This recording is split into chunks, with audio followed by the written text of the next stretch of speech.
Masalah sosial adalah masalah yang dimana kondisi yang tidak diinginkan oleh sebagian besar masyarakat kan tidak sesuai dengan nilai, norma, dan standar sosial masyarakat.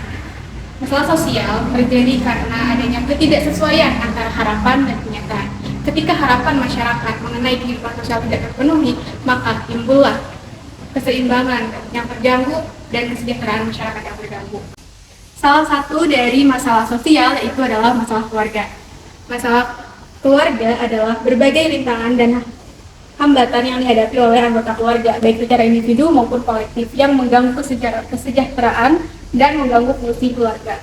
Kendati demikian, keluarga merupakan unit terkecil dalam masyarakat yang memiliki peran penting dalam membentuk karakter individu dan membangun fondasi sosial yang kuat. Dalam video kali ini, masalah keluarga yang akan kita bahas adalah perceraian dan tekanan pada anak. Penyebab dari perceraian yang pertama adalah pertengkaran, di mana faktor ini merupakan faktor tertinggi penyebab perceraian di tahun 2022. Yang kedua adalah KDRT, yaitu adanya penyiksaan fisik terhadap pasangan. Yang ketiga adalah ekonomi, di mana harga barang dan jasa yang tinggi tidak sebanding dengan pendapatan yang diperoleh. Yang keempat adalah kawin paksa. Yang kelima adalah poligami, di mana tidak adanya kesetiaan antara pasangan dengan menghadirkan orang ketiga. Yang keenam adalah pasangan sering mabuk, judi, dan drug addict. Yang ketujuh adalah kurangnya kepercayaan sehingga sering muncul rasa curiga dan rasa cemburu. Yang kedelapan adalah tidak mempunyai keturunan. Selanjutnya adalah adanya keterlibatan atau tekanan sosial dari pihak keluarga. Kemudian selanjutnya adalah cacat badan, perbedaan prinsip hidup dan agama. Dan yang terakhir adalah pasangannya sering mengabaikan kewajibannya terhadap rumah tangga dan anak. Dampak dari perceraian yang pertama adalah baik suami maupun istri akan merasa kesepian dalam hidupnya. Yang kedua, anak akan merasa kehilangan tempat berpijak dan tempat berlindung.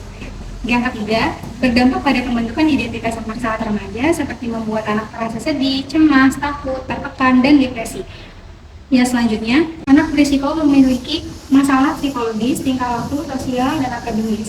Kemudian, menurunnya perasaan dekat dan jarak emosional antara anak dengan ibu atau ayahnya. Selain itu, pengaruh dari perceraian juga dapat mendorong anak mencari tempat lain di luar rumah yang dapat membuatnya merasa nyaman dan diterima. Tekanan pada anak seringkali terjadi, terutama ketika anak menginjak usia remaja, di mana harapan dan ekspektasi orang tua menjadi lebih tinggi terhadap anak, sehingga menyebabkan dampak buruk terhadap anak.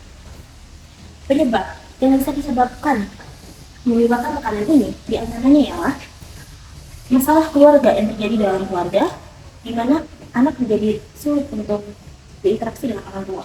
Lalu yang kedua, itu adalah pola asuh otoriter, di mana pola asuh ini menggunakan komunikasi satu arah. Lalu yang terakhir adalah harapan orang tua yang terlalu berlebihan dapat menyebabkan tekanan terhadap anak.